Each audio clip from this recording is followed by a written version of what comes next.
আমার স্ত্রী মিতুর ভীষণ জ্বর, তাই আমি তার পাগুলো যখন জল দিয়ে মুছে দিচ্ছিলাম তখন আমার মা এসে বলল, এই দিন দেখার জন্য তোকে বিয়ে করিয়েছিলাম তাই না? বসে বসে স্ত্রীর পা টিপছিস, তোর লজ্জা করে না? আমি কিছুটা অবাক হয়ে বললাম, কি সব যা তা বলছো মা? মিতুর সারা গা জ্বরে পুড়ে যাচ্ছে, তাই ওর হাত পাগুলো একটু মুছে দিচ্ছিলাম, এখানে লজ্জার কি আছে? মা কিছুটা রেগে গিয়ে বলল, থাক, আমাকে আর বাহানা দিয়ে বোঝাতে হবে না, আমি বুঝি সব। তারপর মা আমার স্ত্রীর দিকে রাগি চোখে তাকিয়ে বলল, কেমন মেয়ে গো তুমি, নিজের স্বামীকে দিয়ে পা টেপাচ্ছ? মা বাবা শিক্ষা বলে কিছু দেয়নি নাকি? এই যে পাপ কাজটা করলে, এই পাপের ফল কিন্তু তোমাকে ভোগ করতে হবে। একথা বলে মা চলে গেল।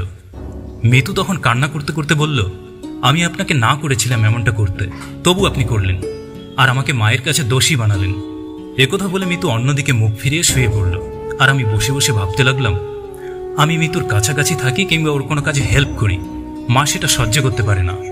পরদিন সকালে আমাকে দেখে মা কিছুটা অবাক হয়ে বলল, কিরে তুই অফিসে যাসনি? আমি বললাম, না মা, মিতুর শরীরটা একটু খারাপ, ভাবছি ওকে নিয়ে আজ একটু হাসপাতালে যাব। মা তখন বলল, বউয়ের নাক দিয়ে একটু জল পড়লেই অফিস বাদ দিয়ে বউকে নিয়ে হাসপাতালে যেতে হয়? তুই তো দেখছি পুরো বউ পাগল হয়ে গেছিস। দুদিন পর বউ যদি বলে আমাকে বাসা থেকে বের করে দিতে, তুই তো সত্যি সত্যি আমাকে বাসা থেকে বের করে দিবি। আমি মায়ের এসব ভিত্তিহীন কথার কোনো উত্তর না দিয়ে চুপচাপ নিজের রুমে চলে আসলাম। রুমে এসে দেখি মিতু এখনো রেডি হয়নি। আমি যখন মিতুকে বললাম, এখনো তৈরি হওনি কেন? তখন মিতু বলল, আমি হাসপাতালে যাব না, আপনি অফিসে চলে যান, আর দয়া করে আমার প্রতি আপনি এত ভালোবাসা দেখাবেন না। আপনি আমাকে ভালোবাসেন এটা আপনার মা হয়তো সহ্য করতে পারে না।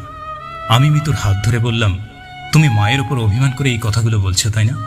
দেখো, মার বয়স হয়েছে, তুমি মায়ের এসব কথায় কিছু মনে করো না। এখন অভিমান রেখে তুমি তাড়াতাড়ি তৈরি হয়ে নাও।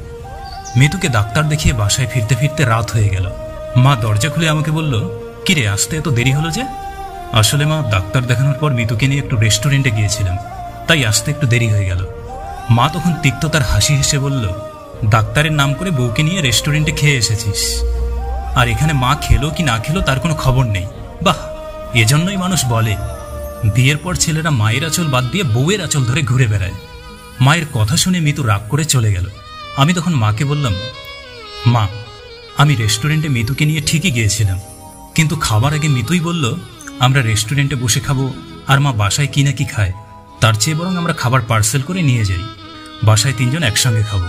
এই যে দেখো, আমরা খাবার পার্সেল করে নিয়ে এসেছি। আচ্ছা মা, আমি তো তোমার পছন্দেই মিতুকে বিয়ে করেছি, তাহলে তুমি এখন মিতুকে সহ্য করতে পারো না কেন? আর মা, স্বামী যদি স্ত্রীর সেবা করে তাতে কি স্ত্রীর পাপ হয়?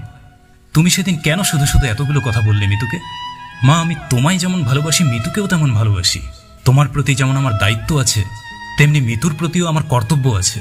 তুমি শুধু শুধু মিতুর সঙ্গে তোমাকে তুলনা করে আমাকে অপরাধী বানিও না, প্লিজ। কথাগুলো বলে আমি পার্সেলটা ডাইনিং টেবিলে রেখে নিজের রুমে চলে গেলাম। মিতু তখন আমায় বলল, আপনার মা যেহেতু আমাকে সহ্য করতে পারে না, তাহলে আমি এই সংসারে থেকে কি করব? আমি কাল বাবার বাসায় চলে যাব। আমি মিতুর কথা শুনে চুপ হয়ে রইলাম, কারণ আমার কিছুই বলার নেই।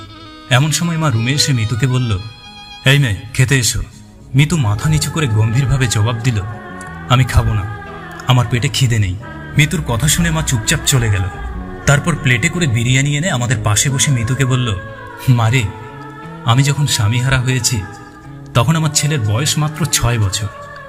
তারপর থেকেই এই ছেলে আমার সব। সবাই আমাকে বলতো যে ছেলের জন্য নিজের সংসার করলে না, সেই ছেলে কিন্তু বিয়ে করার পর তোমাকে চিনবে না। এজন্য মনের মধ্যে সবসময় ভয় কাজ করত, বিয়ের পর আমার ছেলে যদি বউয়ের কারণে বদলে যায় তখন তো আমি নিঃস্ব হয়ে যাব। তাই আমি যখন দেখতাম আমার ছেলে তোমার সেবা করছে কিংবা যত্ন নিচ্ছে, আমি সেটা সহ্য করতে পারতাম না। আমার মনে হতো তুমি আমার ছেলেকে আমার থেকে দূরে সরিয়ে নিয়ে যাচ্ছ। আসলে মা, স্বামীর ভালোবাসা বেশি দিন কপালে জোটেনি তো, তাই বুঝতে পারি না স্বামীর ভালোবাসা কেমন হয়। তুমি আমাকে ক্ষমা করে দিও। মায়ের কথা শুনে মিতু কেঁদে দিয়ে বলল, আপনার ছেলে আপনারই থাকবে। আপনার ছেলে যদি কখনো বদলাতেও চায় তবুও আমি ওকে বদলাতে দেব না। এখন আমাকে খাইয়ে দিন, আমার শরীরটা বেশি ভালো নেই আর খুব খিদে পেয়েছে। মা নিজ হাতে মিতুকে খাইয়ে দিচ্ছে, আর মিতুও মাকে খাইয়ে দিচ্ছে। আমি তখন অবাক হয়ে বললাম, বাহ, বউ শাশুড়ি আপন হয়ে গেল, আর এদিকে আমি হয়ে গেলাম পর।